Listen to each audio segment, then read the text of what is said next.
Welcome back to Call Me By Your Game, the podcast where I, your host Connor McCabe, bring on a guest to hear from them about a meaningful or memorable video game from a particular moment in their life. This is a podcast about what makes video games special to different people. And a little bit of housekeeping up top before we get into the episode proper is that if my guest or I plug anything that you're interested in finding, or a link you're interested in following, or a Patreon you just can't wait to go check out and subscribe to, you're going to be able to find a link to anything in the show notes. So whether you're watching this video version on YouTube or listening to the audio format wherever you get your podcasts, scroll down in the episode description and you'll be able to find a link to all of that sort of stuff, nicely organized by yours truly.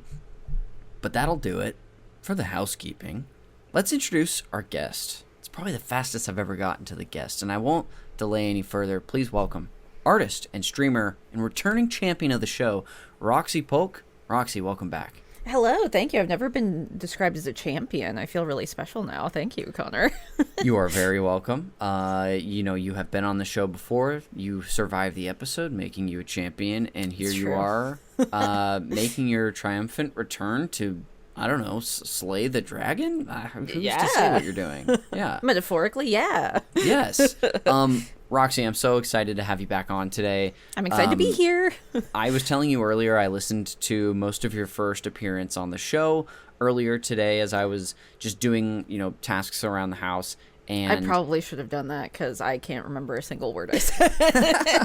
I almost always forget to do it before a guest returns, but I usually like to familiarize myself with, a couple things. I like to sort of jog my memory of our discussion about like how we knew each other, and also just getting an idea for your history with gaming in general, because those are a couple segments that sort of change when someone returns. That's smart. But it was so fun listening to it. Although it's funny, most people who return to the podcast, I had on like 6-7 years ago, beginning of the pod times. Ooh. It's only been 2.5 years, and okay. So, and while we've done, we've met in person since then. We've done a bunch more podcasting since. We've talked about, probably blogged, I don't know, maybe close to 100 more hours of discussion together. Oh my gosh, it's so true, yeah. It hasn't quite been so long. So when listening to it, it didn't sound like the first conversation I've had with somebody. It sounded like we were already good friends, which was the case. So yeah. A lot of rambling for me, but I'm so pumped to have you back on the show. A little bit of refresher for the listener, just in case they're not familiar, is that you and I have known each other for about 6 years at this point. We met through, future or rather frequent guests on our network in the show, Michael McCaller, because you two went to art school together. Yeah. You stayed in touch. You even lived in LA at the same time briefly back in 2013, and through him, we all met you, and you're a frequent, guest and contributor of ours and friend who we're always talking about games with. It's so much fun. I'm always glad when, like, a friend of a friend situation sort of works out. I feel like I've met so many great people that way, because I'm like, you're my friend, you got good taste, I trust your taste in friends, and hey, it works out. I love that, too. Thinking about, we were talking about our mutual friend, Kristen Thorson, before the podcast. Kristen! Sorry, I like saying that's her Twitch name is Kristen, and it's very fun to say. It's very fun. You two are both people who I met through a mutual friend, and I was like, I'm going to make you my friend, too. Yeah. That happened to both of you, and now we all do this stuff together, every so often. But that's how you and I know each other. We've done a lot of chatting since you first came on the show. But what would you like to share with the listener about yourself, and is there anything you want to plug while we're here talking about Roxy? Yeah, well, I probably talked about this last time, but I have a Twitch channel that I stream on weekly, usually at least 2 days every week, but sometimes it's more, sometimes it's less. Summer Games Fest just happened, so I clocked like 18 hours in 2 days talking about all that shit, and then was up late doing demos on like a bonus stream on a Monday night. Wow. I saw you post that in your Discord and our Discord, so I was like, somebody is up. Yes, yeah. And I was actually watching a video about like a Gears of War retrospective, so I like started late because I didn't set my alarm. It's a fucking like 4-hour video. about Gears of War Whoa. because they announced the new Gears of War. I've had no emotional investment or like really cared about it. It's not like I thought it was bad. It was just like, that's a particular type of game that's probably not for me. That's fine. Yeah. I'm glad it's doing what it's doing for the folks who are super into it. But I had a friend who loves that game come on with me to like go over that segment, and it convinced me to like be interested in it. So I was like, why don't I watch this 4-hour video telling me about all of the Gears games? Because I know nothing about it. And I am more convinced now, so I might actually give New Gears a shot because it's like the beginning of the timeline. Oh, interesting. It's like when the invasion by the creatures happens. Okay. So you're like on the street and there's buildings getting destroyed and you don't have your big bulky gear armor yet. Oh, we were just talking about Gears of War on our 2006 Space Solace. God, did it come out? Oh, 'Cause yeah, it that's did, when it because there's came a out. 2006 Mad World trailer. That's right, yeah. Yes. Oh, that's so funny. So you were watching, this. Basically, this is you talking about your Twitch channel. Staying Yes, up late come last night, follow me, right? Red Mage Yes. Roxy on Twitch, sorry. No, it's okay. I was just like, wait, how did we get here? That's how. An awesome follow, great channel, very generous with the shout outs and all sorts of stuff you can do with people on Twitch. The rare Me and times Mike are I'm gonna do streaming, some- you're generous. Oh, well, thank you. Me and Mike are probably going to do some sort of Code Veronica stream sometime soon as well, since, again, they just announced Code Veronica remake. It's official. It's real now. Yes. So having an excuse to replay Code Veronica, why not? Always a good time. That's fantastic. So I'll include a link to your Twitch channel. Would you like your Blue Sky in the show notes as well? It's the same. It's a Red Mage Roxy. Okay, great. I'll put that in there. Thank you. Is there anything else you want to share about yourself while we're here? Well, we're going to be talking about Nier Automata today, and my current, like, main game playthrough on my Twitch channel right now is Nier Replicant, because I played the original on the 360, but never actually played the remake, because I pre-ordered the big special edition from Square Enix's site, and then by the time it showed up, some other life stuff got in the way, and it just kept getting pushed farther and farther back, so somehow I had not played it in, 6 years or something since it came out. So, that's current. I'm playing that right now. Ooh. People are interested. I love that. And, you just set up what we're talking about later. Nier Automata. Woohoo. You're going to call me by your game in the second half of the show. I can't wait. I'm thrilled. Before we get into the main event, though, on this first half, I've already had you on, so I've gotten to hear about your initial interest in gaming. As I was listening today, it was fun to be reminded of how you and your brother got a PS1 for Christmas and had your own different interests, and then eventually I think he got the N64, so you became the PS1 Yeah, I RPG kind of commandeered kid. it. It was never officially mine, but Yes. I acted as if it was. So I've gotten to hear quite a large amount about your history up until at least fall of 2023 when I first had you on. We're here in the summer of 2026. What I want to do now is talk about your more recent history, and I'm going to start with a broad question for you. Okay. And that is, since I first had you on, have you seen any big trends in your gaming habits that have either changed, a genre you're sort of very into, something different you find yourself streaming often, or have you kind of been the same Roxy we knew around that time? Not too different, except for the fact that I now have a gaming PC. So Woo. I am playing way more stuff on PC, and even games I would traditionally be like, I want to get a hard copy. I'm actually getting a digital copy, which is I can't believe I'm doing that. But so many games now, the game isn't even on the disc or on the cartridge, so it's really depressing. But unless it's limited run or you can guarantee it's still on the cartridge, I don't feel as motivated to have to have a physical version. Sure. Which seems insane for me to say. You literally on your your first episode, and I promise I won't bring this up everything you said, but we both were bragging about how much we're physical media hogs. Yeah, well, I mean, I got all of my PlayStation 2 games within arm's reach. Here's Final Fantasy X. Oh, it's beautiful. But one of the greatest covers ever. Yes, it's so good. But for retro games, for sure, we can still brag about that. It's just the new games that make me kind of upset. For instance, I did play Resident Evil 9 digitally first, and I'm just waiting for that to get like a hard copy release for like $20 on sale for me to Yes. like actually get it. Especially if it includes like DLC. I still haven't played the like Leon Must Die or whatever. Oh, me neither. Yeah. DLC they released. But I guess I also got a PlayStation 5 since the last time we talked. Yes. That was something I was going to be sure to bring up because there were.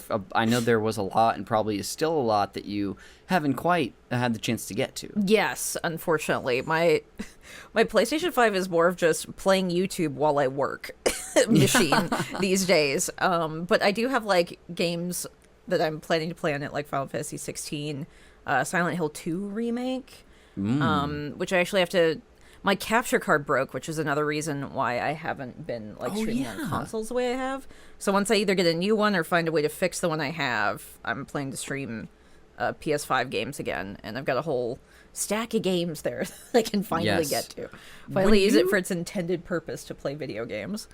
Yes, it won't just be your dedicated YouTube machine forever. When you played, you finally got to Alan Wake 2. Yes. Which there's a great episode of you, me, Jeremy, and Haley McLean discussing Alan Wake 1. It was the last Press X to Scream episode. It's on our YouTube and our Patreon. Go watch it, go listen. It's so great. It's a really great episode. I ended up covering Alan Wake 2 a couple months later once I played it. What did you play that on PC? Yes, I did, actually. Yeah, because you streamed it, right? Yes, I streamed all of Alan Wake 2, and the Epic Games Store, because that's how you have to play it, has the most obnoxious like pop-ups for achievements that like completely break your immersion that made me so fucking mad. Wow. That I even found a Reddit thread of people complaining about it and being like, oh, this is how you get rid of it. So I was able to get rid of it for one stream, and then even though I had like deleted the file that was supposed to let that happen, it still came back the following stream. So Epic got one over on me. I don't know how they did it. Oh, that's so frustrating. But that game is amazing. It's so cool, and like Control 2 has a release date now. Yes. They showed the trailer so many times during different games showcase for Summer Games Fest this past week. So I feel like I'm very prepared for Control 2 to come out and add to the like Remedy verse. Yes. Oh, well, you and I just discussed Max Payne. Yeah, Max Payne. Both of us experienced that game each in our own different way for the first time. And that's why I had you on, was because I know you have been dipping your toe in the Remedy verse. Yes. And it would be fun to have you discuss that. But this is all, well, a couple things. I want to say that there's some rumblings that Control Resonant might have to be a nominee for the next Games Club because it kind of lines up perfectly with quarter please 4. do. I want to be a part of that 110%. I'll fist fight someone else for it. We're going to have to get like you and if you're Charlie on the back line if for we do. numbers. Yeah. Yes. But this is all reminding me, this whole discussion, that like there are a few sort of, I guess, genres in gaming that I feel like you're kind of known for, that at least I perceive that you are like sort of a mascot of. The two big ones for me, they're RPGs and they are horror games. Yes. Would you make any amendment to that statement, or am I missing like another pillar of yours? No, I'd say those are my favorites. Those are usually a slam dunk. Sometimes, it would be like a hybrid where maybe it's like an action horror game or like an action RPG or JRPG. And then there's, I mean, a game that fits both those categories that I'm pretty sure we talked about on the first episode, which is Parasite Eve. Oh my god, like, yes. Gotta be so your bag. Yeah, there's like 2 games coming out by indie devs that are like using Parasite Eve as a template. One of them is like so carbon copied to make... Saying Lifeless Degree might be a little too harsh, but it's called like Parasite something. And then the folks who did the Valhalla game, they're doing one called like Parabellum something. There's like a number after it. That one looks so good. I'm really excited for that. Okay. Where I'm glad that other people who make games are also interested in Parasite Eve, because that is a franchise that just fizzled and died in such a sad way, and it deserved better. So people are like, we'll just do it ourselves. Yeah, then. how can we keep it alive in our own way? Yeah. Have you played Parasite Eve at all? No, and I feel like I'm going to summon Beetlejuice with the amount of times I keep being like, well, on your first episode, you and I even talk about doing an episode of Press X to Scream, which we would never do about, because we were approaching the holidays. Yeah, it's a Christmas game, technically. Yes. So I've never played it. I'm definitely interested in especially that first game. One of these years we'll have to actually pull the trigger on it, even if it's like just you come on the first stream or something to yap at me, or you play it and I yap at you, the one or the other. Both of those sound fun. I remember last year when we started to do, we ran into some complications with the stream, but we did one. This might jog your memory. Do you remember that one time in 2025 where we did the PlayStation 1 roulette stream? Yes, I do remember that. I was just playing. We spun a roulette, and I played different PlayStation 1 games that I had for like 10 to 20 minutes, and then we spun the wheel again. That'd probably be more fun if I had like just an emulator on my computer. Yes. And every PS1 game, but that you were kind of like, my person in the chair of chatting with me as I played. Mm-hmm. And that was so much fun, even though we only did it the one time. I mean, I'd do it again anytime you feel up to it, so just let me know. I'll be down. It's a good idea it's a fun premise for a stream, too. Yeah, roulette stuff like that is always really fun. Yes. And if you've never played it before, too, then it's just a mystery box. Which was like most of those games we booted up. I never... And some of them felt very obscure.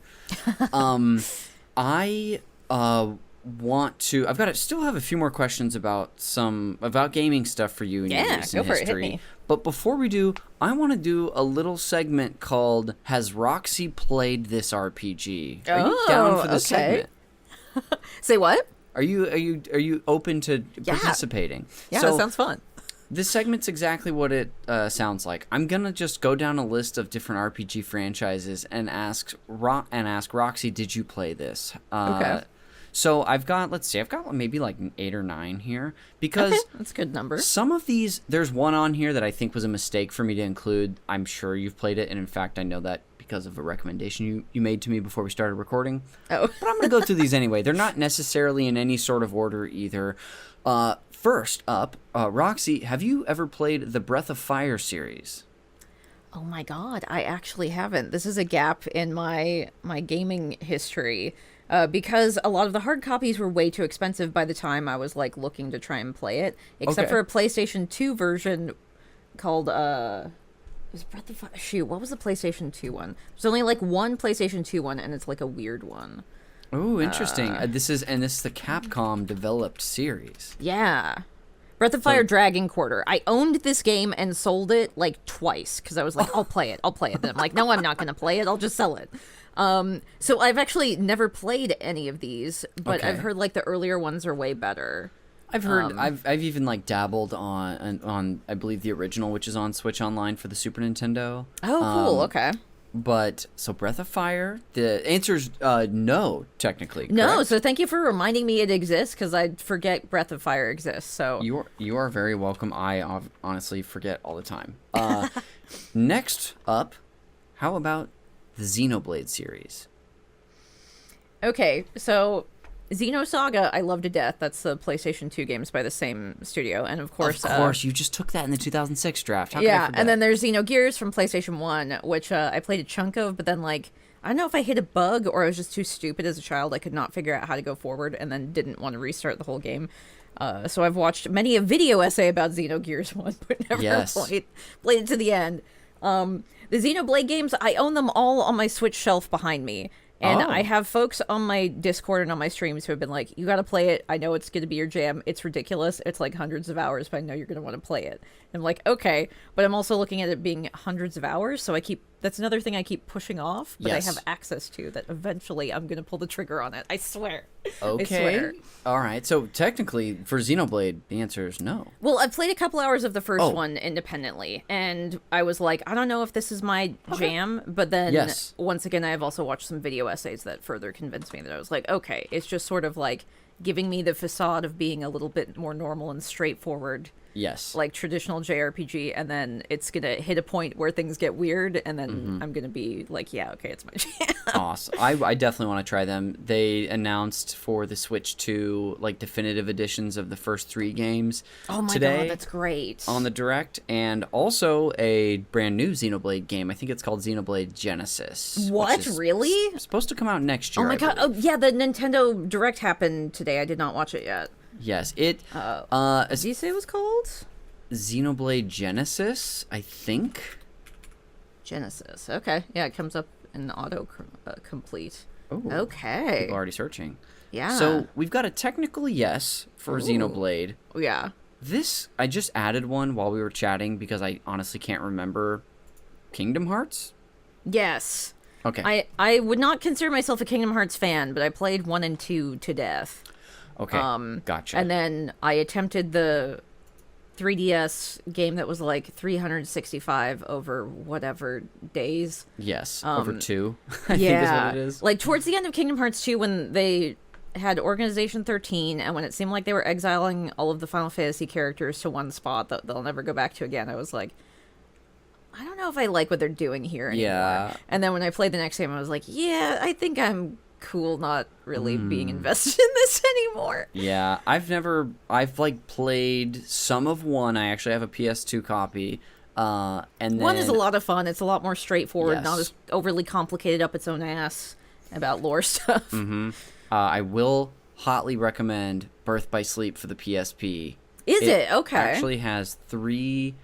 So you basically can see like 3 versions of the story because there are 3 protagonists, and so you are. It's not. I guess it's kind of 3 versions of the story, but anyway, I've only played one of the full story arcs, but it was. Which character awesome. did you play as? Was it I Aqua played as or Ventus. Ventus. Okay, he's Yes. the like Sora. No, He's the Sora one. analog. Yeah. Okay, so Kingdom Hearts, we have a yes. Yakuza. Oh my God, this is another one where I've got like 4 of the games behind me on my Ooh. shelf that I've never touched. This is, an episode where I really recommend going to our YouTube channel, subscribing, and watching this episode on the video because, first of all, Roxy's displays behind her are amazing, but you're getting to point to a lot of cool models and games. I've got a whole shelf for Nier Automata merch as well, so that's specifically relevant to today. Yes. But yeah, the Yakuza games, that's another one where it's like, that's a 300-hour plus mountain that I'm excited to climb at some point, but I need to like set aside time for it, so it just keeps getting pushed back and pushed back and pushed back. I even own Judgment, like the first Judgment game. Oh, wow. Because I was like, well, maybe this is more of a one-off, so I could just play this one. Yes. And then now there's a second one of that. So Yeah. So for Yakuza, we've got a no. Unfortunately. Up next, this is a big one. Dragon Quest. Man, you're actually getting me with these. I was thinking, I really gave this some thought earlier. I was like, I don't think I've heard her talk about a lot of these. Yeah, I have actually not played a single Dragon Quest game. Wow. Me neither. It's shameful. I mean, when I look at it, it kind of makes me just assume it's like the quintessential JRPG journey that you've seen a million times since. Mm-hmm. It's like the template for everything that came after it. Yes. So I feel like if I played it now, I'd just be like, I've seen this a million times before. I'm not really enjoying this. Yeah. But that's just like my assumption. I don't know if that's what it's really going to be at all, especially with the newer games. I'm sure they're much different. Yeah, it's hard to say. I've never played them. I do own Dragon Quest XI S Echoes of an Elusive Age Definitive Edition for the Nintendo Switch. That's the full title. It's just Dragon Quest XI. But I have that because I bought it for like $20 on a sale. Nice, perfect. So if I play one, it's probably going to be that.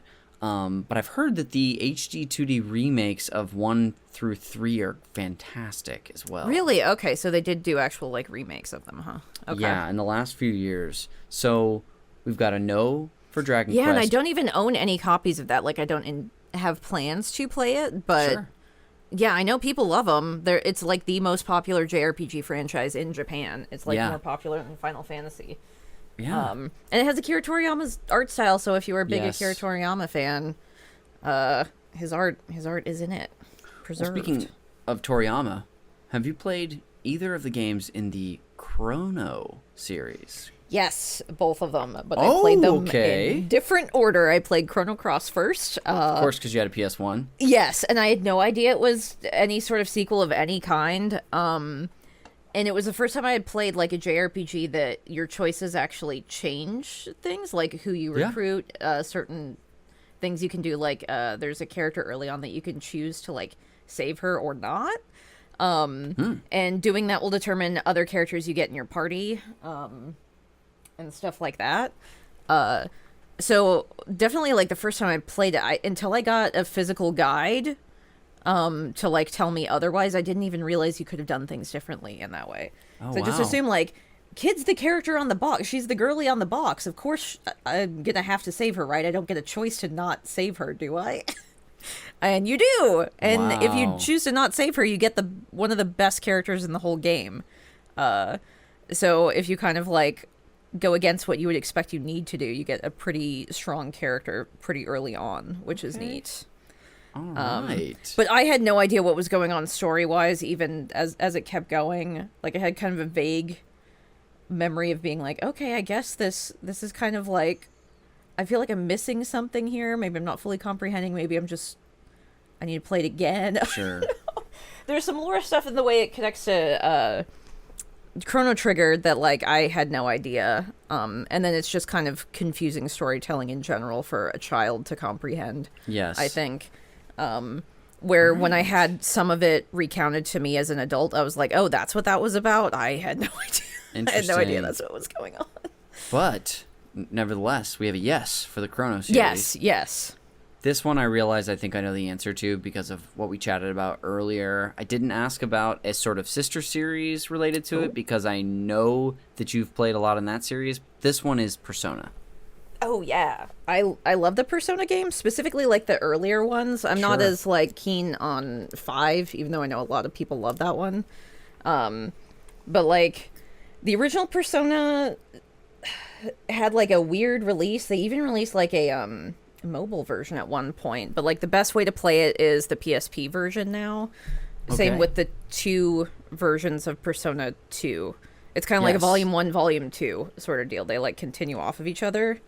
But what I played the second one on the second version of the second Persona on PlayStation 1, and like the characters you have, they're all like working adults. So it was like the first time I had played a JRPG. I mean, I guess with the exception of Final Fantasy VII, where your characters are not just like plucky teenagers; they're like full-time working adults. Your main lady, and also female lead in that game. She's like a journalist for a fashion magazine. Her bestie is like this girl who loves to punch things.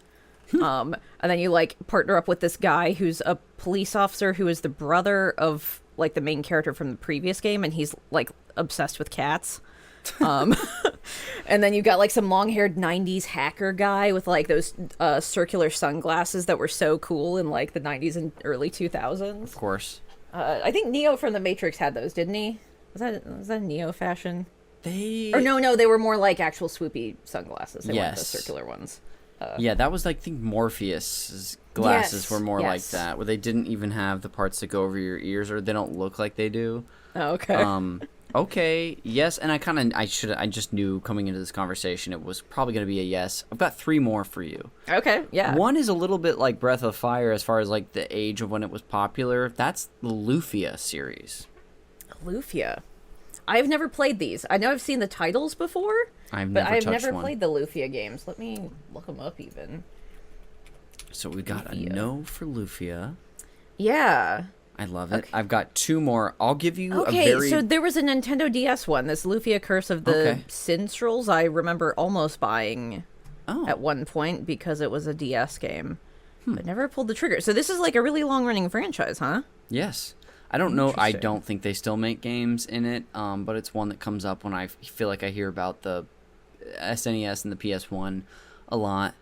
2 more. it's Super I've got Nintendo. a kind of obscure one, like mildly obscure, and then very popular, but does not have...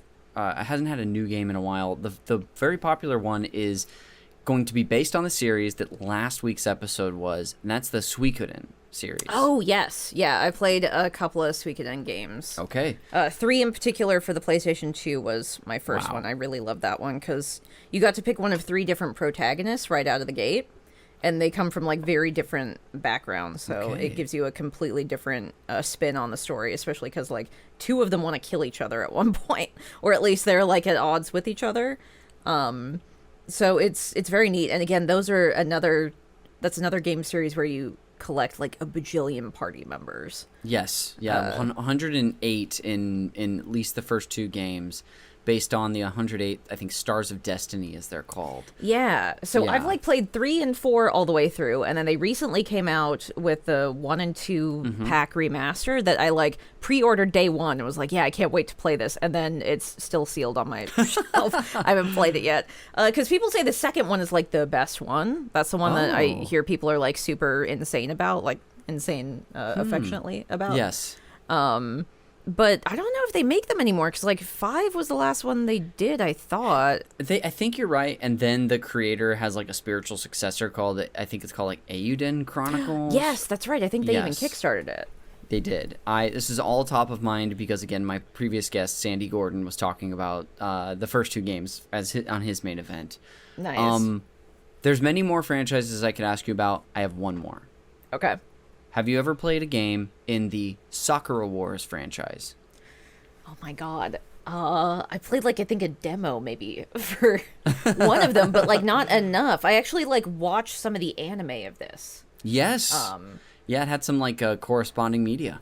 Yeah, where I don't even know if it was like anime first and then they made games of it, or I'm if it's the other way sure- around. So this was, again, a recent guest, Victor Hunter, brought this on a few weeks ago, and I believe it was a game first, but that they had made, then they made the anime afterwards. Okay. And but- I think some of these have like romance elements, right? Where you Yes. can like date some of the girlies. Yes, that is definitely a part of, I think, almost every game. Makes sense. But, Roxy, that was so much fun. That'll conclude Roxy. Have you played this RPG? A new segment that I'll have to ask you all every time you come on the show now. I'm Thanks for excited. participating. That was really fun. Of course, yeah. It's great to be able to talk about these two because, like, Lufia, I forgot that even existed, and Breath of Yes. Fire, I really need to get my ass in gear and play that. The last thing I want to ask you about, Roxy, before we head to break, is if we can briefly get an update from you about your journey in Final Fantasy XIV, because that was the last game you brought on, and it's an ongoing game. When you were on, they were just about to release the expansion for Dawn Trail? Oh, okay, so Dawn Trail hadn't come out yet. Yeah. Yes, it was coming out, I believe, the following spring, and I'm pretty sure they've had at least one more expansion since then. They've announced the next one. They announced it, okay.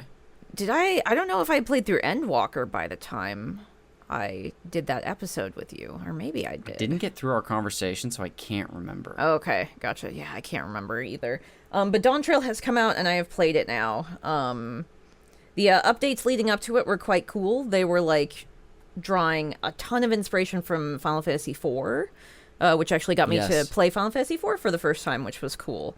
And then Dawn Trail was, I'd say average to below average.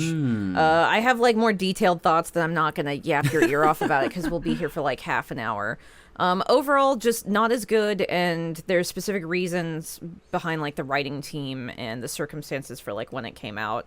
Like the producer was splitting his time on Final Fantasy 16 and this, so like Yes. he wasn't as overseeing it as much, and they let a lot of newer writers kind of like flex their chops, and it like just didn't quite hit. Yes. But they did get the feedback from that, and they've improved it, and I've played the update since then. They're up to 7.5 right now, Okay. and the latter half of Dawn Trail and then these updates take a lot of influence from Final Fantasy IX, which is a lot of folks like super personal favorite. I like 9 quite a bit too. It's not in my top 3, but I like it a lot.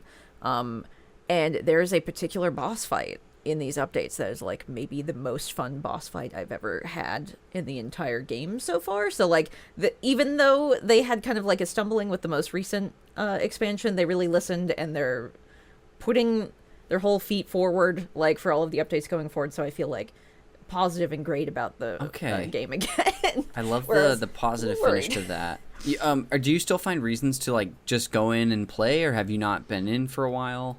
Actually, I just recently got caught up with it because I was kind of waiting till more of the updates were out. Because usually they come out every few months, and then you're just left on a cliffhanger.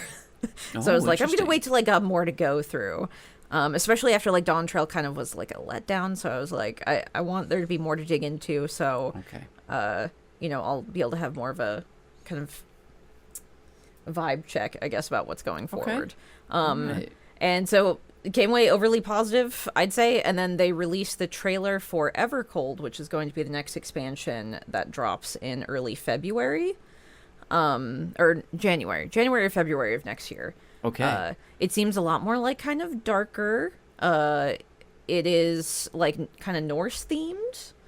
And as the title suggests, it's going to be kind of like a frozen over world. So it's going to be like very different visually as well. That'll feel well timed for that time of year. Yeah, perfect. It's perfect for like winter. So it's good planning. Just like how Dawn Trail launched in the summer, and it was kind of taking inspiration from a lot of South American locales and stuff. So it was a much more like warm kind of environment. Awesome. So excited for what's coming, and I wish I want to.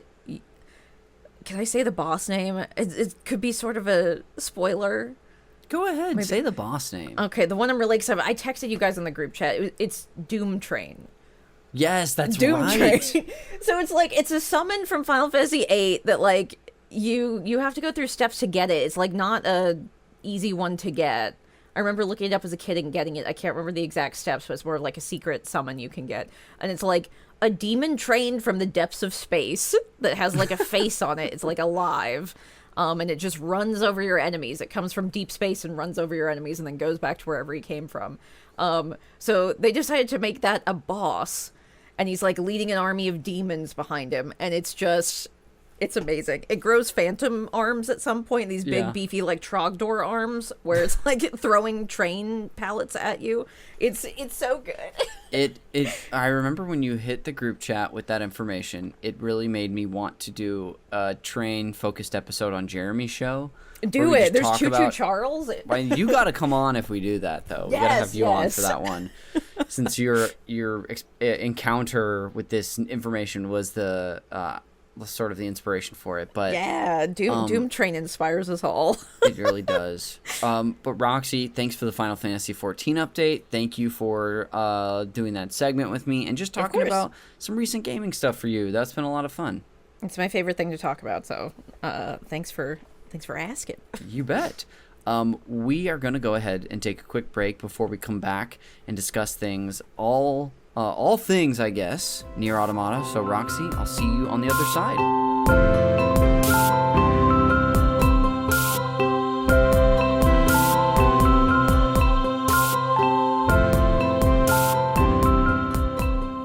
Welcome back to Call Me By Your Game. Connor McCabe returning to the microphone here with my guest, Roxy Polk. Roxy, welcome back. Hello, hi, everybody. I'm back. Wasn't sure when you were going to be finished with that sentence, so I just let it breathe. Roxy, it's time to discuss Nier Automata. We're going to start by setting the table for the listener and giving some very basic information on what this series and this particular game, for the most part, is. If you want to jump in at a certain point and add a little context here and there, or correct me if I'm sharing incorrect information, you've got the green light. Otherwise, I'm just happy to monologue for a few paragraphs. Yeah, all right. Monologue away. Okay, and then we'll finally talk to you about why you like it and all that stuff. Without further ado, here I go. Nier Automata is a 2017 action RPG developed by Platinum Games and published by Square Enix. And it was originally released for the PlayStation 4 and Windows via Steam. It was ported to Xbox One in June 2018, Nintendo Switch in October of 2022 as well. And it's a sequel to Nier, a game from 2010, itself a spin-off and sequel to the Drakengard series. That was brand new information to me today. I'm not even familiar with the Drakengard series. I couldn't tell you what it looks like, but I have heard of it before. Okay, yeah, I love Drakengard, and it's what introduced me to like Yoko Tara's work to begin with. Oh, really? I joke that game like changed my brain chemistry as a child because it is so weird and bizarre and like dark, and I had never played a like RPG that did things like that. Mm-hmm.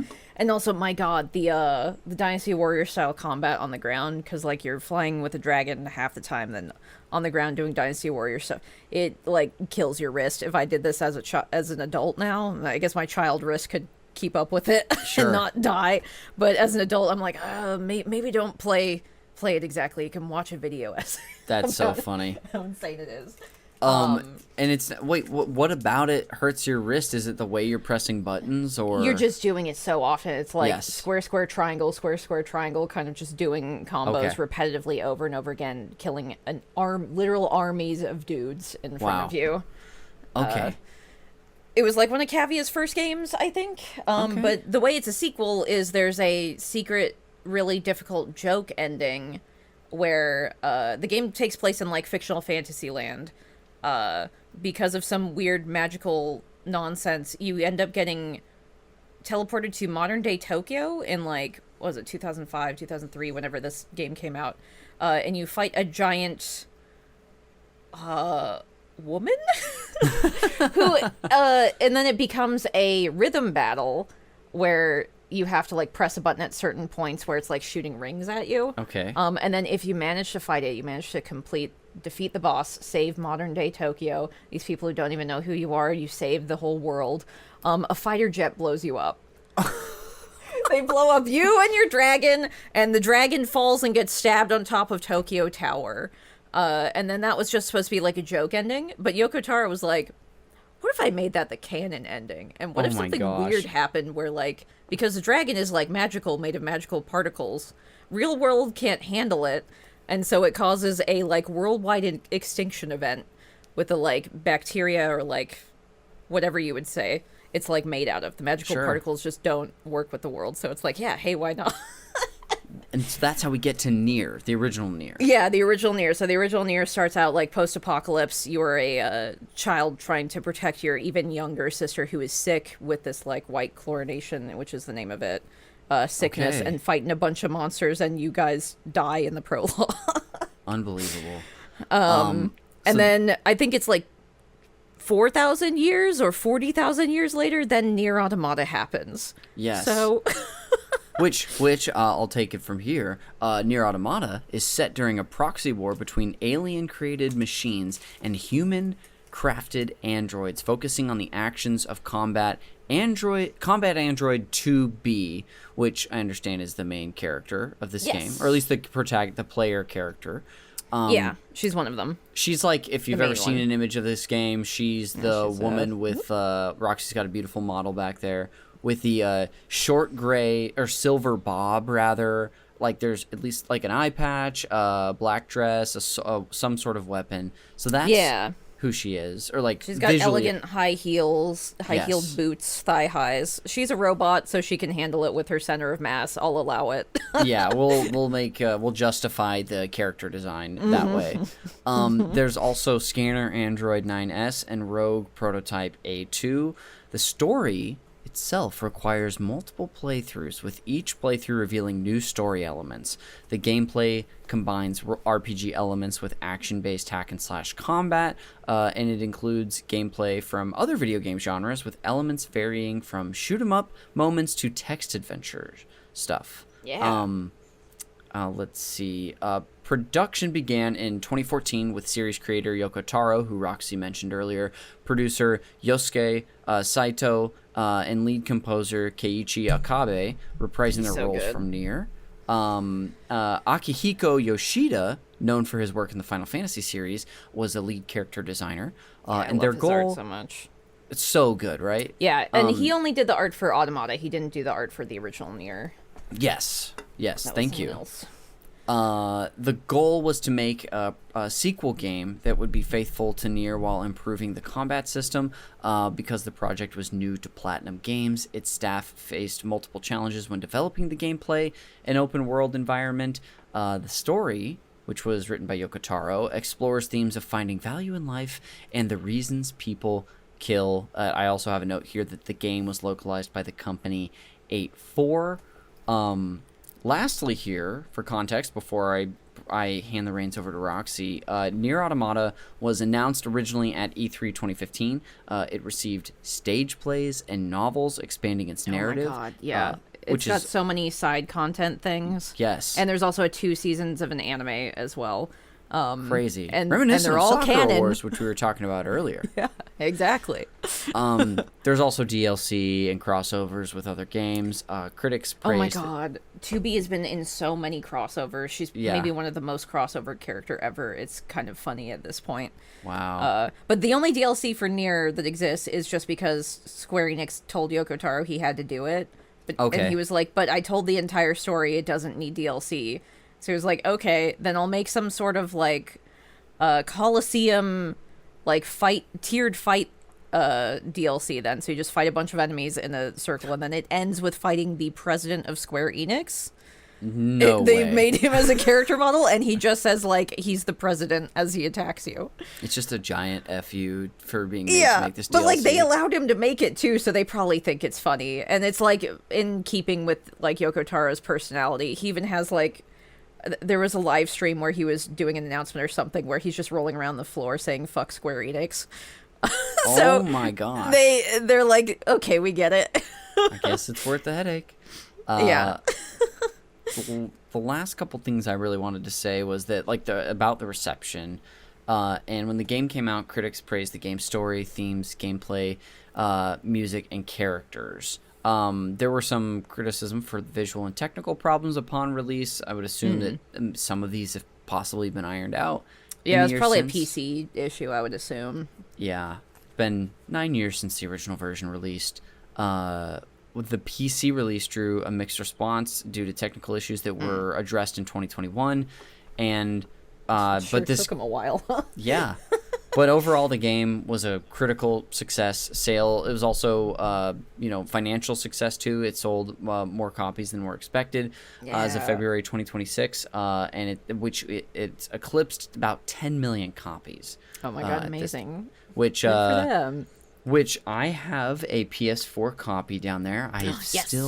I've had it since 2020 because it was recommended to me by a friend, Nick Limon, and I still haven't played it. Maybe we can convince you to play. Maybe I can convince you to play it today. That's might be my goal now, Connor. Honestly, I think you're going to succeed because I really have been looking for an excuse, even if it's not soon, even if it's not this summer, at some point.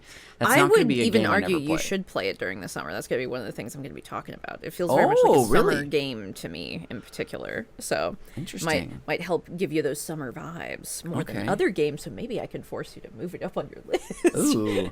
Well, I do want to ask before we talk about, your personal history with the game, Roxy, as far as table setting and context for the listener, is there anything else we should include or sort of maybe adjust of anything that I said in this sort of like clunky description of the game and what it meant when it came out?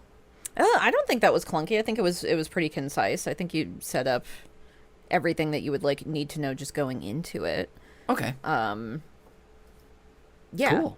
All right. Yeah. Well, then let's. I'm sure more information is going to come up as we talk to you. Oh, for sure. So let's do that.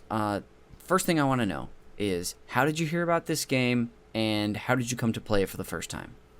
Okay, so because I've been following like Yoko Taro's stuff he's made, I should have been more aware of it, but like literally the last thing I knew that he had done was Drakengard 3, which is a PS3 exclusive that is still trapped on the PlayStation 3.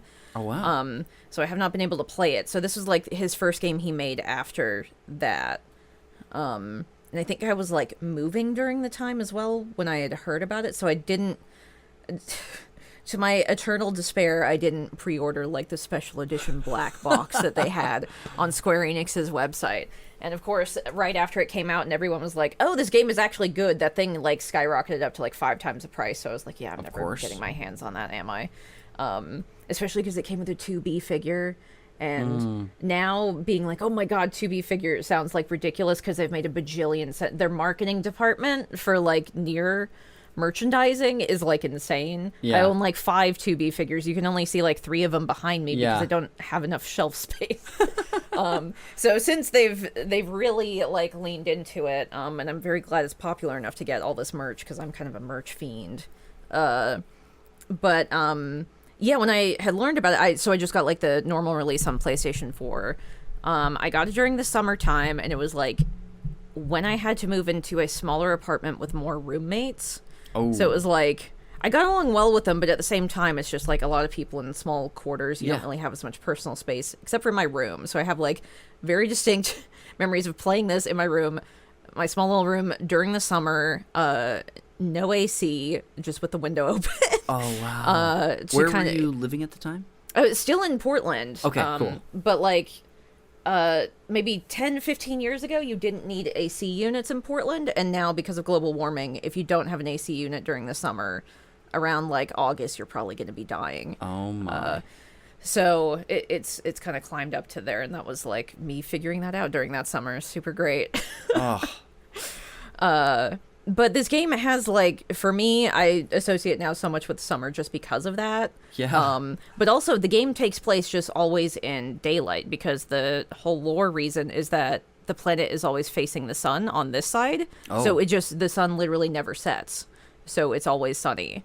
And there's, like, these big sequences where you're in the desert, where it, like, feels very, hot, windy, exhausting out there, too. So it just feels so much like it is set during the summertime. And yeah, so part you're of that playing it just like, I mean, even though this was, like you said in the past, when you didn't need maybe a unit as much, you still would have liked an AC unit if you could have had it. Yeah, especially because I'm in my, like, small room with my Yes. electronics going, so it's, like, creating more heat. Yeah, you didn't maybe mean to immerse yourself so much with the weather. Yeah, like, I didn't mean to, but I ended up doing it. And just, like, with the story beats that happen in this game, it wasn't talked as much about online yet, so things hadn't been spoiled for me. And again, like, I was very shocked and surprised by a lot of the storytelling in both good ways and, like, heartbreaking ways as well. So Yeah. I remember, like, just crying in my room by myself, Aw. being like, they can't believe they did that. Yes. And when you were, you were talking about how you were anticipating this game. You got the regular version on PS4. Sounds like maybe the year it came out, or like soon after. Yeah, I think it was year of. Okay. Stuff kind of blends together at Yes, some point. I know it can be hard to remember the specifics sometimes, but you were at least anticipating this game, and can you? Well, I remember... basically always knew that anything Yoko Taro does, I'm just going to buy it or I'll play it. So Yes. Yeah. Okay, great. So when you finally got into playing it, do you remember being hooked immediately? Did it take any time to like adjust to what the game actually was when you got to it? I was hooked immediately. Okay. If you don't know anything about the prologue, see, part of this is going to be me wanting to convince you to play it, Connor, but also I don't want to spoiler things, but we have to talk about spoilers probably. You're definitely permitted to talk about what you feel you have to today. Okay. I've had my chance. I've had 9 years. That's true. That's fair. The way the game starts is just so cool. And even saying like that feels like it's not enough of a descriptor. How can I describe this? Okay. It like switches gameplay style multiple times. You're in this like top-down shmup mecha that's like flying above the city. You're shooting with other units. They get knocked down. You're the solo one. You get hit. You go down. And then you're fighting now you're doing like regular action combat. So it went from shmup to action combat. And then you're like kind of looking around the area a little bit more. Then you get a partner character who is going to be like giving you information and stuff. You get another flight unit, and then now you're doing another shmup setup, but you're like going through these pipes and stuff.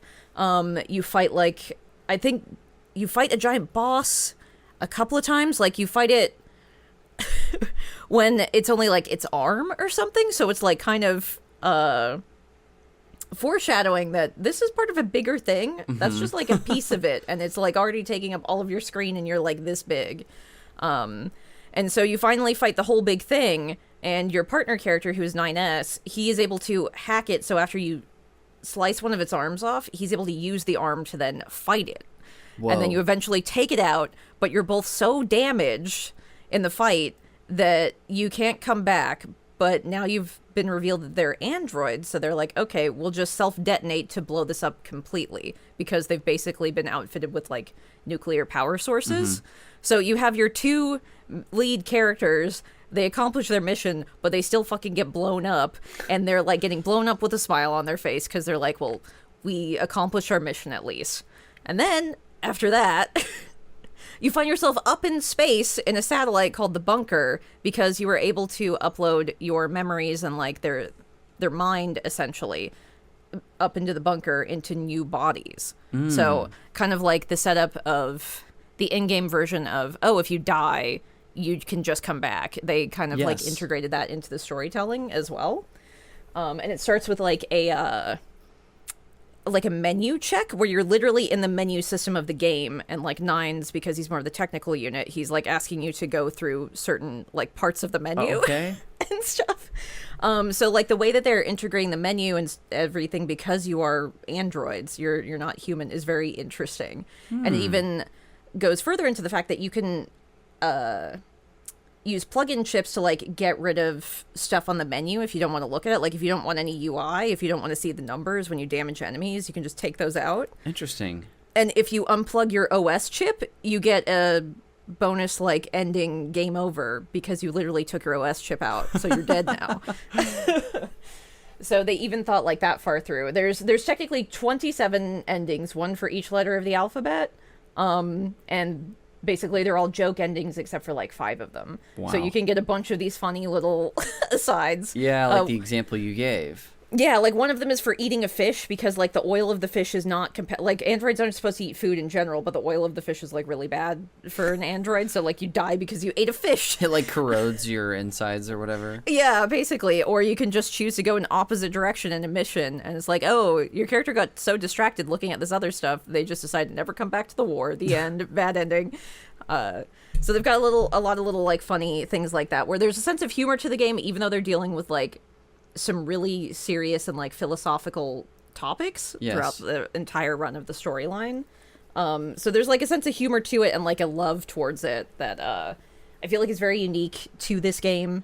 Yeah. That like endears you towards it further. But just like that entire opening sequence like had me already. I love sci-fi stuff. I love robot stuff. Yes. They're also like all in fancy black outfits, kind of like your squad, the Yorha squad. They're essentially, you'll find out later, they're like the propaganda squad kind of. So they're supposed to look cool. They're supposed to look elegant. They're supposed to look like someone who you see them on the battlefield and you're like, oh, we're gonna be fine because they're here.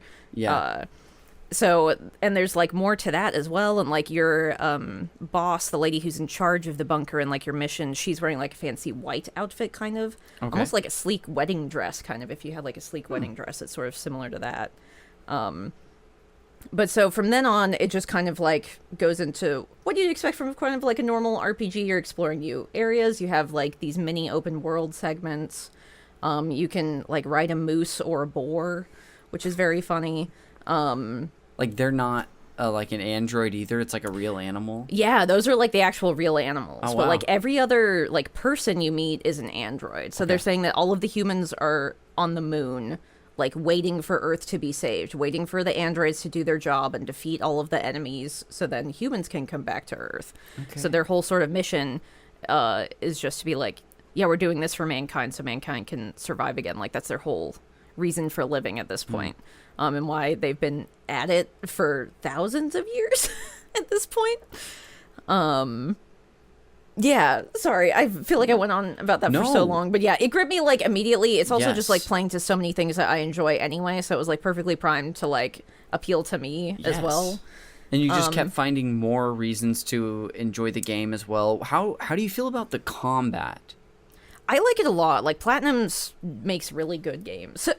I love the way Are they like a developer, or that style of like hack and slash RPG action combat? Is that something that appeals to you in general?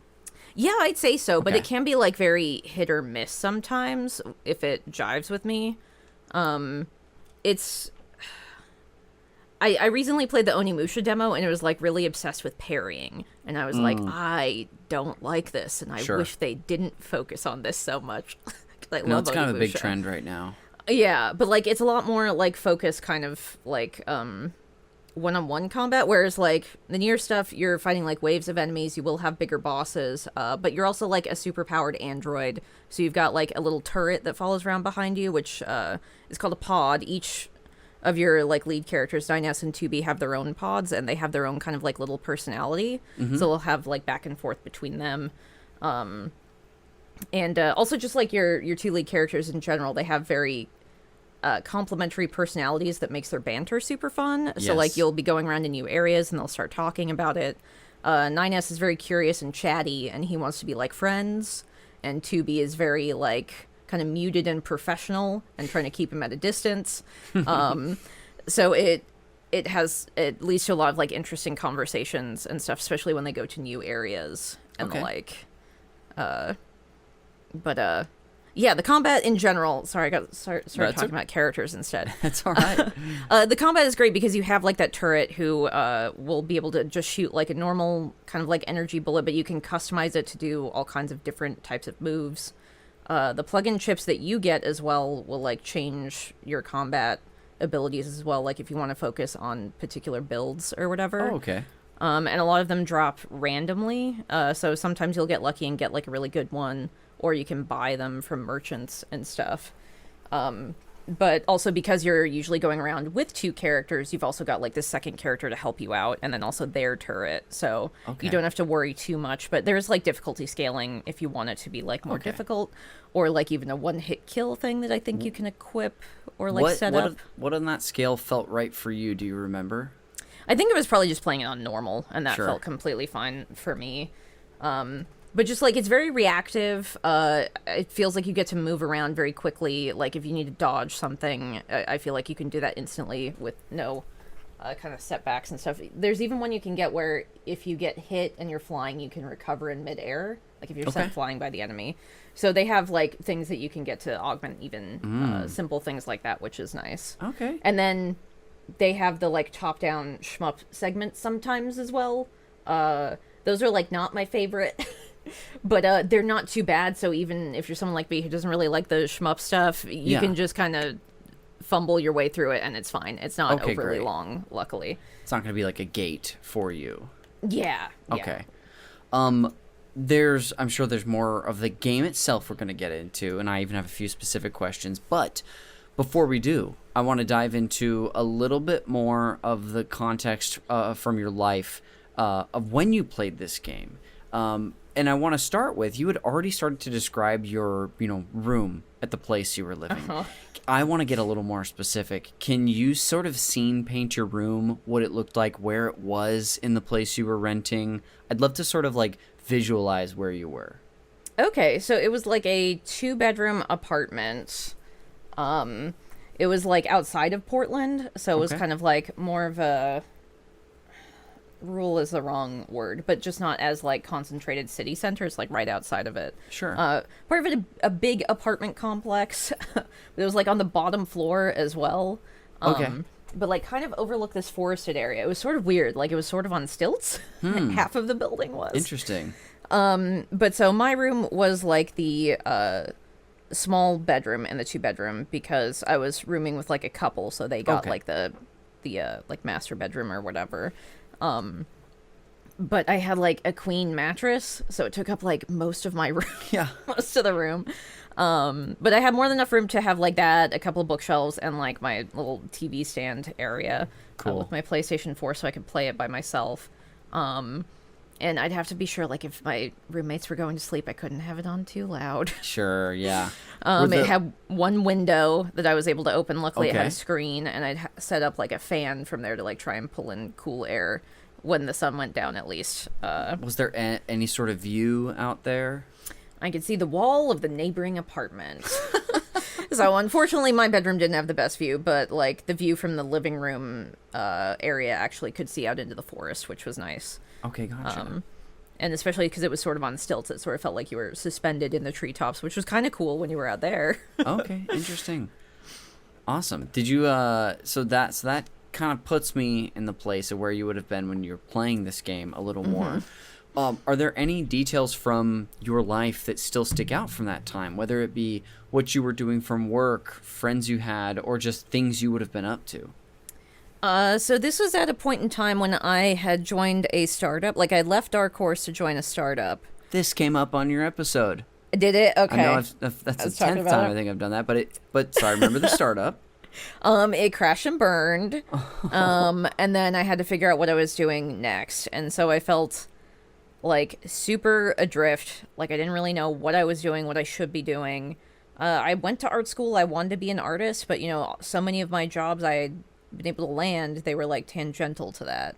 And one of the reasons because it's like, well, those are salaried. Those are jobs that you can count on, where so many art focused jobs, it's like maybe you have a year-long contract, maybe it's just this one gig, and like landing those is a lot more harder and weirder, than just like apply to a company, get hired kind of deal. But so one of the things I was actually thinking about, I was like, well, why don't I try and do like con circuit stuff? Why don't I try making prints? And so actually the first prints I made to go to conventions that I still reprint these to this day, it's a set of 3 Nier Automata fan art prints of like the 3 lead characters that are kind of part of like a triptych. So they all like kind of, they look good on a wall together, basically, if you want to get all 3 of them. So this game got me like so excited about like fandom again to start drawing fan art again and like actually trying to like sell my art again as well. Yes. So it kind of inspired me to do something even while I'm like adrift trying to figure out what I'm doing next, trying to apply to stuff that doesn't work, or maybe it will. Who knows? And then one of my contacts from that startup, they actually connected me with another guy who I ended up working for several years after that, doing like a consistent comic gig project for like several years. So I was able to survive off of that quite well for a while. The project was not my number one choice, that's for sure. But the people I was working with, they were really great. They were nice. So it was a pretty good opportunity. So it kind of like, this game in a way jump-started me being able to do art professionally full-time again in a weird way. And I kind of didn't even think about that until you had me talk about it right now. That's so funny that coincidence was the case. I mean, not only was it a season where new doors were opening for you and you were trying new things, but it was because of the game specifically. Yeah, like inspired me to do fan art for the first time in like years. And then I did like some Mass Effect art from that too, and some Dragon Age stuff, and it just kind of got the ball rolling. I've seen your Resident Evil art as well. Yeah. It's like a thing I know you for is your fan art, and it's I'm kind of, my mind is a little bit blown that it's because of the game you brought on today. Yeah. That's so cool. I love that. You've already given me so many rich details, so I'll ask you a couple more questions about both context and the game itself. Okay. Is this a game that you have revisited throughout your life, or did you have your one special moment with it? Yeah, I actually replayed it on Twitch a couple of years ago because it had been several years since I had played it, and I made sure to do it during summer. Because I was like, This is a summer game. I want to replay it during the summer. And it was like very interesting because the first time I had played the game, it was such a singular, like just me and the game one-on-one kind of experience. Yeah. And then this was completely different where I'm like with a crowd of people, a lot of people who do know the game and some that don't. So some people, it was their first time seeing it. Other people, they're like super fans who are like yelling along with me. But overall, it was a really fun experience. I'm really glad I replayed it in a different sense like that. And if it didn't take so much time, I'd say I'd love to play it like every year during the summer. But my time is a lot more limited these days, so I feel like every couple of years I want to play it. When it feels like it's been distant enough that like stuff isn't super fresh, then I can play it again and it can feel like more fresh that way. And actually, I guess this year I'm playing Nier Replicant, which is the the original game remake. Because I had played the original game after I played Automata, actually, and it's a 360 game, so I was playing it on my 360, and beat it there as well. And then, like I said, I pre-ordered the remake and then just didn't play it. I didn't play it for years, so I'm finally playing it this year during the summer. And it just feels right to be playing it now. It feels great to be playing it and being like, I have a new Nier game in the year 2026. That's great, because who knows when the fuck Yoko Taro is going to be making another game and I get to play another one. Yeah. He got a deal with he's making the new Evangelion movie. And really? Keiichi Okabe, who is the composer for this, is also doing the music for that too. So he's doing some anime movie stuff now, so who knows when he's coming back to games. I just got my fingers crossed for whenever he decides to come back. Perhaps someday. Maybe. I would like to know, before I'm not going to have you wrap up with this question, but I would like to sort of open this up for you to share about other details you haven't been able to talk about so far in this episode. This could be maybe an element or moment in the game that you haven't shared yet that you're like, oh, I really want to discuss this, or it could be another life contextual thing. I'll just put the ball in your court. Okay, I would say, so because I want you to play it, and maybe some people who are listening to this who have not played it, I will say, in regards to the multiple endings, the way that the cycle of this game goes with its storytelling, you play through once as 2B, and then it feels like you get to an ending, but you keep going after that. So you keep going after that, and then you're going to play through a lot of those similar events with 9S now. He's got a hacking ability. It's a completely different play style. And it recontextualizes a lot of the boss fights and other instances and interactions you have because they add extra stuff. And then after that, that's when you get to like Route C, and that's actually like when the game, it keeps going further from that ending because you've seen it from two different perspectives, and now it's actually going forward and things get insane. So I want to say, if anybody has like played through Route A and they think they're done, no, you're not. Anybody who's played through Route B and you think you're done, no, you're not. Yes. Keep going. It'll be worth it. You're gonna cry. You're gonna. This has been one of the most. I mean, this is something I've known about the game for a long time, but I haven't had what the details are spoiled for me. So I'm very excited. But it's one of the most enticing things about playing this someday. It's so worth it. So it could, like, I could understand how some people, when they're doing the beat route, it might be like, well, I already did this, but they make it a little bit shorter and you already know what to do, and they do add extra stuff. So I feel like it's not too bad, but I could understand how that could be a sticking point for some people. Because saying there's like 27 endings, 27, 26, how many letters of the alphabet are there? I think 26? 27? Okay, yeah.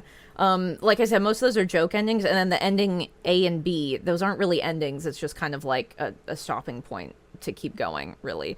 And then when you're doing Route C, that's when it actually will branch into like two different endings that you can kind of choose from based on some choices you make.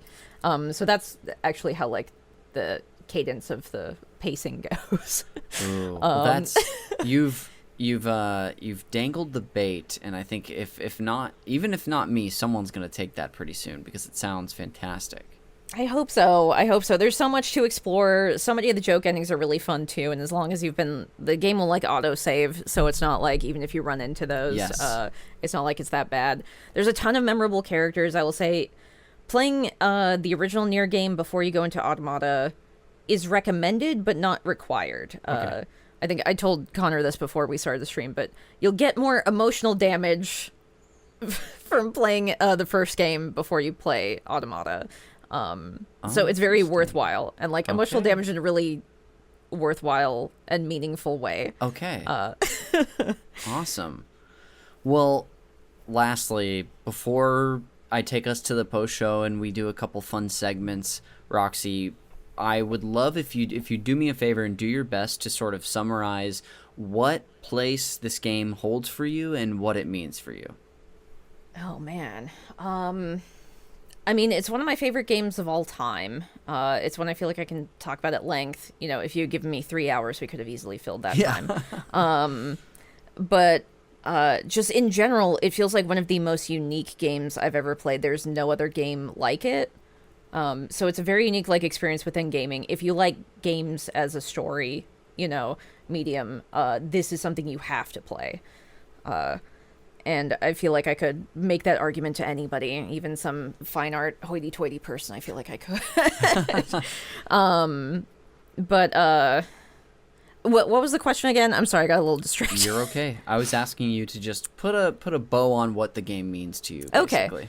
Yeah, and like I told you about how like the time in my life when this game came to me, it was at a part where I was like not sure what I was gonna do, where I was not sure if I could do art professionally and like full time again. And it's so funny that I didn't really like put the dots together or think about that so much now in recent year. Like at the time when it was happening, obviously I was, but now I've had so much distance from it that like, thinking about that again makes me love it even more. Yeah. And I know that, like, some games you play them and the characters feel like your friends. I kind of feel like 2B and 9S are my friends, It's very sweet how attached you can get to the characters in this narrative because it's so well done. Well, fantastic. Dude, Roxy, we got some fun stuff to do, but thank you so much for bringing this game on and sharing at least a little bit about what it means to you. That was so much fun.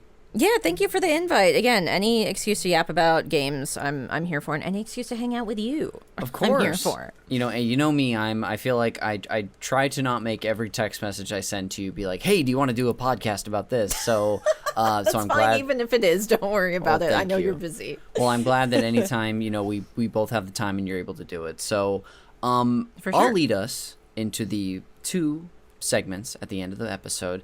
The first of which is the Fact Me by Your Game segment, where I'm just going to share one fun fact with you about the game you've brought on for today. Cool. And I'd be curious if you know about this. I will include a link to this comes from a Eurogamer article from an interview with Yoko Taro by the interviewer named Martin Robinson. I'll include a link in the show notes because there's way more to this article than just this one factoid I'm going to share.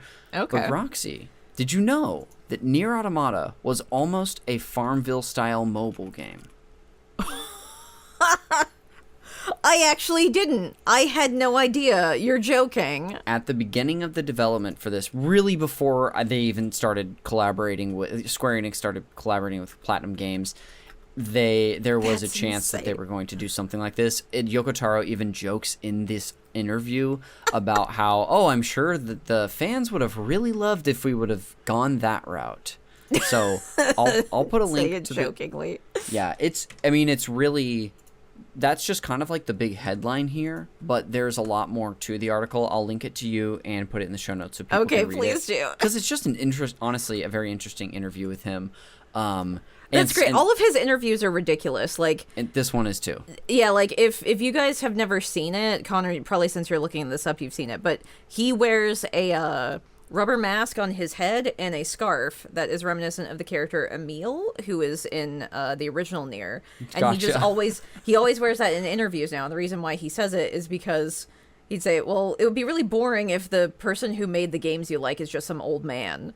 so he's like, so I just wear this because why not? Very eccentric. Which I think is great. And in an interview, somebody did ask him, like, do you store snacks in there? And he literally, like, pulled out a candy bar or something out from it. Unbelievable. This interview, it's fascinating. It's also a little, like, it makes me, like, hope that it's from when the game came out, so he's still around, but it makes me hope he's doing okay, because he's, like, a little flippant about his alcoholism, and in a way where I'm like, and about, like, death, too, where I'm like, buddy, I hope this is more of a bit than anything. I would say that is a bit. That's something he's been doing. But I'll also say that I recently watched Grimbeard's video. I feel like I've talked about him several times. But he Yes. did a video on Drakengard little while ago, which was great because I didn't know a lot of the details that he talked about. Even someone who I consider myself like a pretty big fan, I hadn't Yeah. heard of so many of the things like behind development for that game, and some of it was just like, the whole team was like drunk half the time when they were working Yes. on some of this. So it was like, okay, I wonder how much of that is a joke, how much of it is real. It seems that there's probably some truth to it, or at least a kernel. But I would say also, like, as a joke, he's probably magnifying it, and definitely like the stuff focusing on death and everything. That's Yes. definitely him, like, being a funny little guy about it. Gotcha. Would be my hope. Yeah, And also, well- I'm going to link you to the, like, 30-second interview after we do this with him rolling on the ground saying, fuck Square Enix. Yes, please. And I'll, again, check out this article, too, because there's way more to it than Yeah. just the fun Farmville fact I shared. Yes, I'm very excited about this. Thank you, because I can't believe I didn't know this either. You're welcome. Figuring out these facts. Now, lastly, I'll lead us into the final segment of the episode, the game recommendations. Now, you might remember, Roxy, from your first appearance on the show, this segment is my forced tie-in to the movie Call Me By Your Name, where I'm going to treat Nier Automata as your passionate summer fling that you have in Italy, but Oh. like... Connor, I've never seen this movie. honestly, it's pretty great. It's Okay. it's I worth really seeing. should. It's very good. I was sure, guys.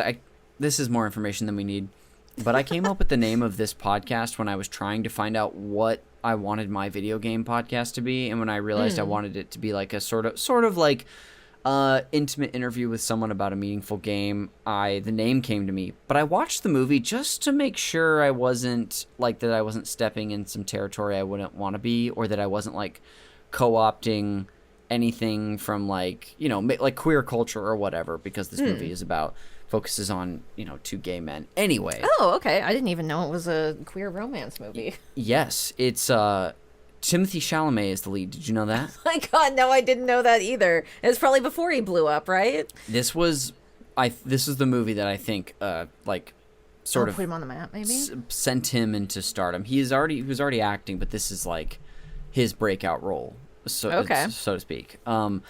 Anyway, like in that movie, that relationship was just a season for those two, and so this game will be for you. But in order to help you get over the deep heartbreak that you're feeling of Nier Automata breaking up with you, I've got 3 potential new flings that all have a little something in common with it. And so I'm just hopeful that you might give them a chance. But I need to know, Roxy, are you ready to get back out there? You know what? I think I am. It's been a couple years. I think I'm ready. I'm thrilled to hear that. I have 3 recommendations for you today. All right. They're all different. The first one is that if you want to just play another unbelievable action RPG by Square Enix, you've brought this game up, I think, 3 times today, and I don't know if you've actually played it yet. It's Final Fantasy 16. I actually have. It's on my shelf. It's on the list. Yeah, I got it. I got it in my DMs. I'm considering going on a date. You know, knowing you're a big Final Fantasy fan and that you liked the gameplay of this, I was like, I bet you would probably enjoy 16. I've played like the first couple hours because a friend had the game and was like, "Hey, do you want to check it out?" And I was like, "Okay." So yeah, I played like the first couple hours until you meet like Sid, where it seems like it's a jumping off point to be like the bigger part of the game. So I was intrigued by what I saw, especially the boss fights, like the way the combat is. Oh yes, it seems like it's like made for 1v1 fights with a big old boss. Yes. So I'm excited for that. All right. So again, it's your first recommendation. Okay. Yeah. The second one, this game has a futuristic setting. Ooh, I love that. If like what you want to change up is the setting, you're like, I'm done with the future. Give me the past. Specifically, give me something with a steampunk aesthetic. I'll recommend a game that actually is very, very hit or miss for people, and that's Fable 3. Fable 3, interesting. Have you actually? Speaking of which, have you ever played a game in the Fable franchise?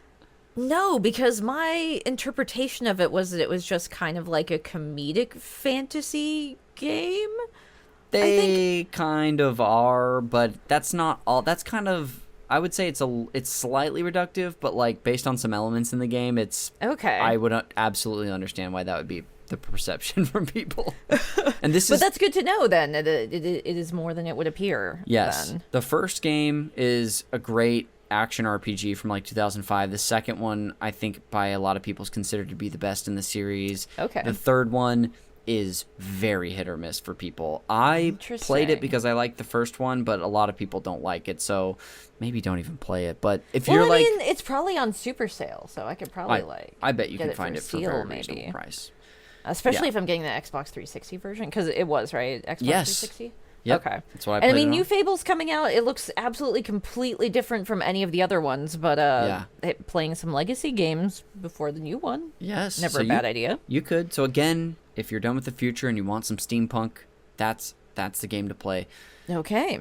Finally, is if all you care about is the android of it all. You want to play a game with another android protagonist.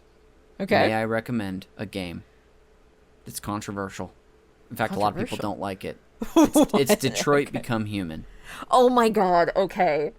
I do love and hate this game. I've played this game you've played multiple times. Yes. Yeah, it's, I don't know, there's some really good parts to it, and then David Cage, anything David Cage did in the game that is like ham-fisted and ridiculous, like co-opting from actual like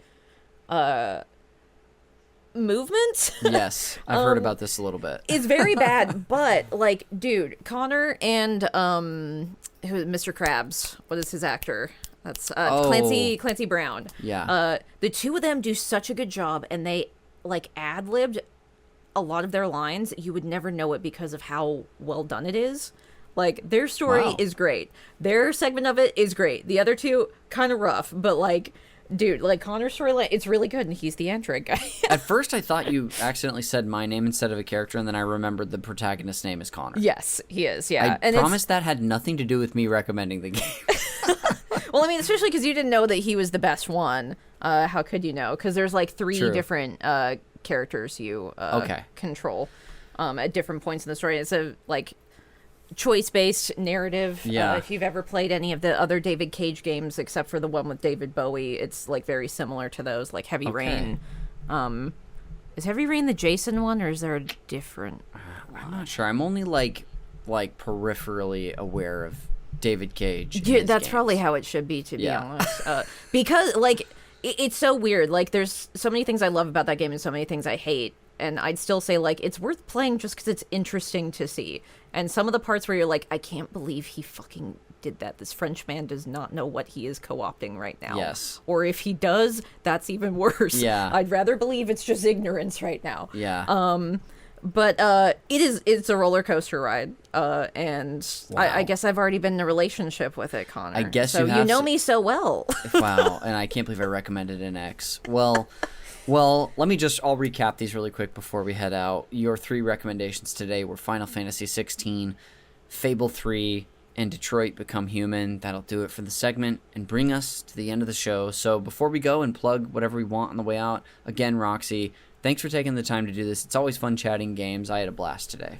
Yeah, thank you so much for the invite. It's great. We should come back and do this every, 2.5 years? However many. You know what? I'll put it on the calendar. November of 2028, we'll be back doing this. Okay. Yeah, there we go.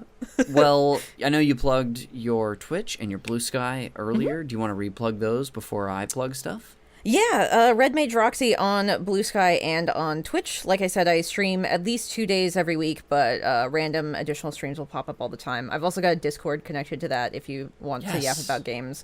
Also, the Super NPC Network has a Discord that is also worth yapping about games on, so come hang out with us online after you listen to this. Yes, please do. I know that I don't plug it all too often, but if you join our Patreon, even at the free tier, you get an automatic invite to the Discord. There's some rules and stuff people should follow, but like generally people who pop in there are great. So yeah, as long as you're like a decent human being, you got nothing to worry about. Yeah, exactly. But Roxy, it's been great having you. I'll go ahead and just close this out with some plugs of my own today. Including the cover artist for Call Me By Your Game is Glenn J. You can find his Instagram and a link in the show notes, along with everything else I've been plugging and what Roxy plugged as well. This podcast is produced, edited, and the original music that you hear throughout is done by Jeremy Schmidt. You can follow me on Blue Sky and Twitch. You can also follow the podcast on Instagram, Blue Sky, and YouTube. Again, this is an episode you don't want to miss on YouTube because of the display behind Roxy and all the models that we see, and we've even seen a couple game covers today. So give us a sub there, even if you prefer to listen on the audio format. It helps more people find us. And of course on social media as well. And then lastly is check us out on Patreon over at patreon.com/supernpcradio. It's a place where you can support us and get bonus video game podcasts for your support. We've got tiers at the $2, $5, and $10 level. Each of those have different benefits at them, including our Games Club, which is a weekly series we do over there. Yes, you get to vote if you're part of Patreon, so you can help direct that. Like, I literally subscribe to our Patreon so I can vote. Yes, which, basically every quarter our patrons vote on what we're going to play that next quarter. Usually we're putting 2 games up against each other, and the patrons voted, and I think this is the first time that this came up on the last episode. Our next Games Club will be on Mina the Hollower. That'll be a Patreon exclusive, but that's a fresh new release, too. I know. We've been able to do that occasionally, and it's really fun. So I'm so thrilled and excited to be covering that game pretty soon. And then first episode will come out, I believe, Friday, June 26th, I believe is the date. But if you're like Connor, I really like you, I like your network, but I can't afford to shell out the bones to support you all right now, check us out on our free feed, the Super NPC Games Club podcast feed. You can find it wherever you get your shows. Currently, what's airing is the series Roxy was on with us, the Resident Evil 4 remake series. Yeah, it's such a good one. And as this episode comes out, we'll already be 4 episodes, I think, into what was like a 9-part series. And that game is amazing. That series was so much fun. So check us out there on the free feed if you just want to see what that sort of thing is like. And that's pretty much going to do it. I'll be back next week for another episode of Call Me By Your Game. We will see you on the next one.